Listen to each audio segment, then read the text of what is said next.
Okay, good afternoon. Hope everybody's doing well. Good to see you guys out at practice today. Hey, hopefully you wore sunscreen and I didn't see any umbrellas out there. It wasn't too bad. But I just wanted to start out by thanking the players for this offseason. We had great participation in this Phase 1, Phase 2, and now we're starting Phase 3. Where you saw we're on the field now. It was really good. We had practice number 1 yesterday and then practice 2 today. Really working on a lot of different things, a lot of individual to work on technique and fundamental improvement. Of course, working the kicking game like we always do, and then doing some little things different in terms of the run game. You guys saw it there is more of a quick walk-through pace type of jog-through run period to get our run fits and all that and do that. So it was really good for us on defense and on offense, and we split the field, so we get a lot of work done there with the 1s and the 2s splitting fields. Then a long 7-on-7. That's really good for our passing game, good for our passing defense. We get 28 plays in about 20 minutes, which is really cool to be able to get that done over the course of these next 10 practices that we have left. And then really work our 2-minute at the end of the day. So we've done 2 minutes already. At the end, they were both into half. We'll continue to do that pretty much every practice to end the day, and I think it's valuable for our team. You pretty much get into half every single week, in this league, and then obviously the end of game stuff comes around most weeks. So we want to be very proficient in that area.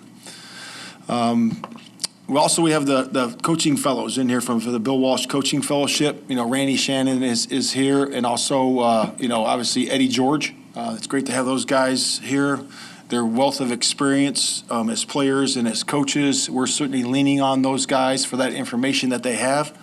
I actually had Eddie speak to our football team last week. Him being a future Hall of Famer and the experiences that he has, really our guys gleaned a lot of information from him and constantly are asking him questions. So that's been pretty cool to have him around. So with that, I'll open to questions.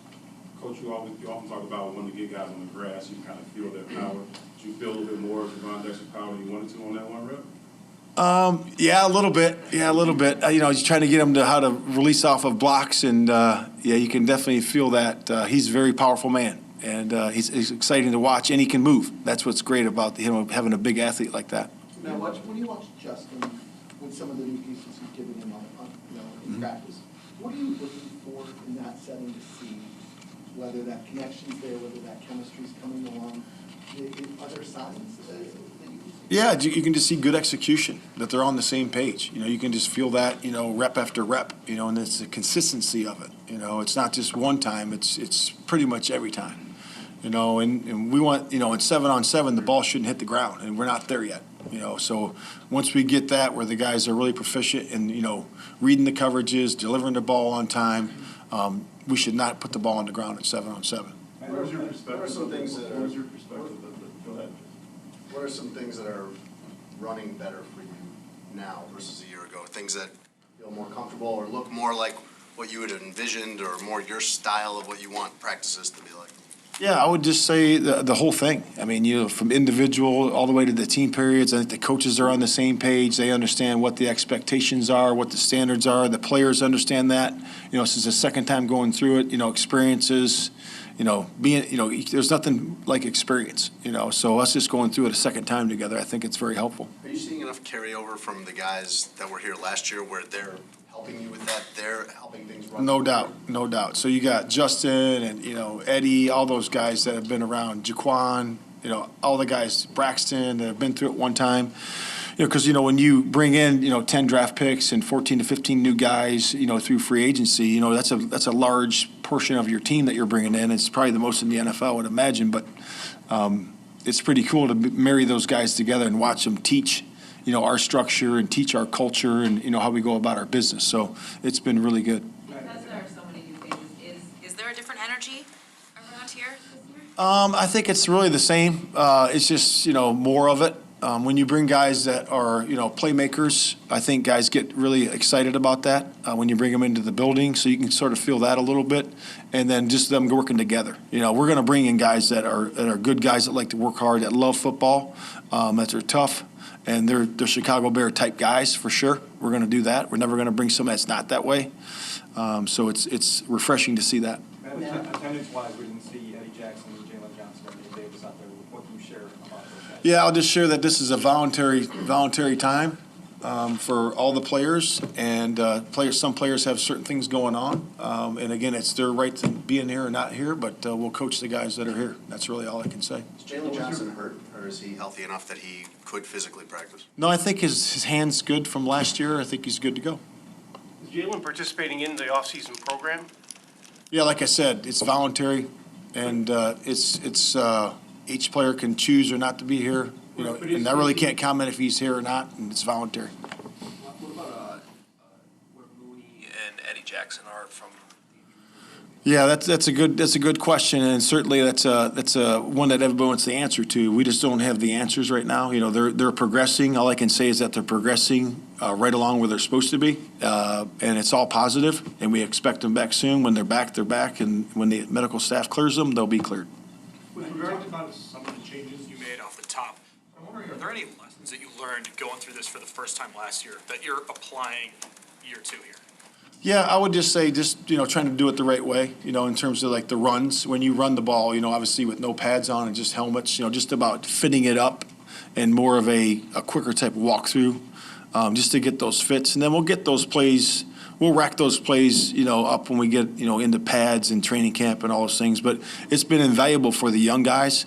Darnell is really, picking it up a lot faster because of the pace of it.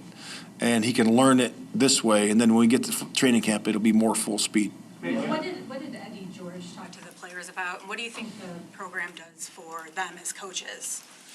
Yeah, he just loves to be around, a pro, franchise like the Chicago Bears. And he just told me that he's really meeting with everybody, from performance, to nutrition, to the strength staff, to the coaches, to game management, because he's a head football coach. He wants to get big in, a big side of that too. And he's just enjoying himself, and we're enjoying having him here. Like I said, he's a wealth of knowledge, and we're getting as much information from him as he is from us. You guys obviously watched TJ on film, both before and after the trade.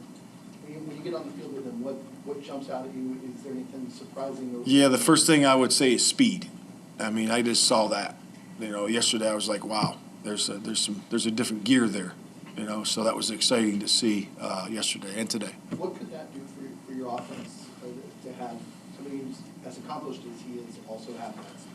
Yeah, it's pretty rare when you got a guy that can run the route, have the route discipline that he has, and the FBI that he has, and then also that speed and talent that he has. So we're excited about where he is right now. What's your thoughts on the new fair catch rule that was adopted today? Yeah, that's a great question. I think it'll change tactically what teams are going to do because the rule is in now. There's nothing you can do about it, but it will change. I think you'll get more squib kicks. I think you'll get more drop kicks, more drive kicks, those types of things, and make guys return it. And I suspect you'll see more returns than less. But that's just what I'm thinking right now.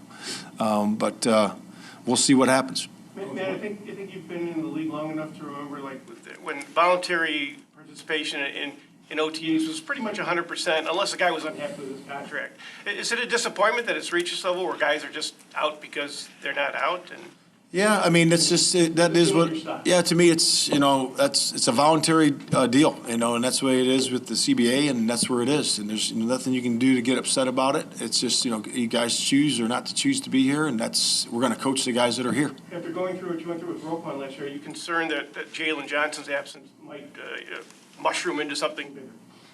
Yeah, I don't see it that way. Has he told you that he'll be here when it's not voluntary, when you guys have mandatory minicamps, you know that Jalen Johnson will be here? I'm not going to comment on that. I haven't. I know we've talked about that, but I'm not. Ask him when you see him. Matt, what example did it show for Justin to go get his diploma, get his degree, and Yeah. the work he put in the offseason to do that? It's great. Him and Cole. So we presented those guys in the team meeting with the game ball. So I think it's really an important accomplishment for those guys to be able to go back and do that and get their degree. And it's a good example for the other guys that haven't got their degree yet. So, we certainly encourage all those guys to do that, but certainly congratulations to Justin and Cole. I know the offensive line combinations will change over the next couple weeks and months, but what do you like about Lucas Patrick potentially at either he was always at right guard today. Right. What do you like about him there? Well, the experience that you have somebody inside there that can move from guard to center, center to guard, on both sides. To have a guy like that has that it's easy for him to do that. As we know, during the course of the season, there's going to be guys in different combinations because there's going to be injury, and we have to deal with that. And to have a guy that has the experience is certainly valuable. Is he a better fit there than at center? I think he's a good fit either way. I really do. Matt, what struck you about Tremaine? Since you've gotten him in the building, I'll see him on the field. Yeah. Take it in practice there. What's kind of impressed you so far about him? Yeah, just leadership. He really takes command in the defensive room, and he gives great suggestions. And he's very smart, and obviously he has the size and the range and the speed and all those things that he has physically. But I would just say the leadership. Matt, Jason's now been here for 7 months. Have you noticed a change in his comfort level with everything? Who's that? Chase Claypool. Yeah, I do, because him second time going around, he knows the formations and the motions and knows the route disciplines. He's learning that as we go, and you can certainly see him get more comfortable with Justin too. Coach, what was your reaction to having 2 Thursday games on your schedule? Was that my reaction? Reaction when the schedule came out? Yeah, so once you look at the schedule, and I presented it to the team, right after the weekend it came out, and I think it's positive, because you look at 2 Thursday games that are 5 games, a game 5 and then game 10, so you really have too many buys there. And I think that's a real big positive for us. Gives us a little break after 5 games and after 10 games. Then we played 2 games after that. We got Detroit, and then we got the Monday game against the Vikings, and then we got our real bye at week 13. Then you finish with 5 games at the end. You start with your division opponent, and you end with a division opponent. So I think it's good, and I think we have some good rest in there so we can rest and recover and get refreshed to play our best football. Coach, who, if any of the rookies kind of stood out to you as somebody who obviously did their homework between rookie minicamp and now?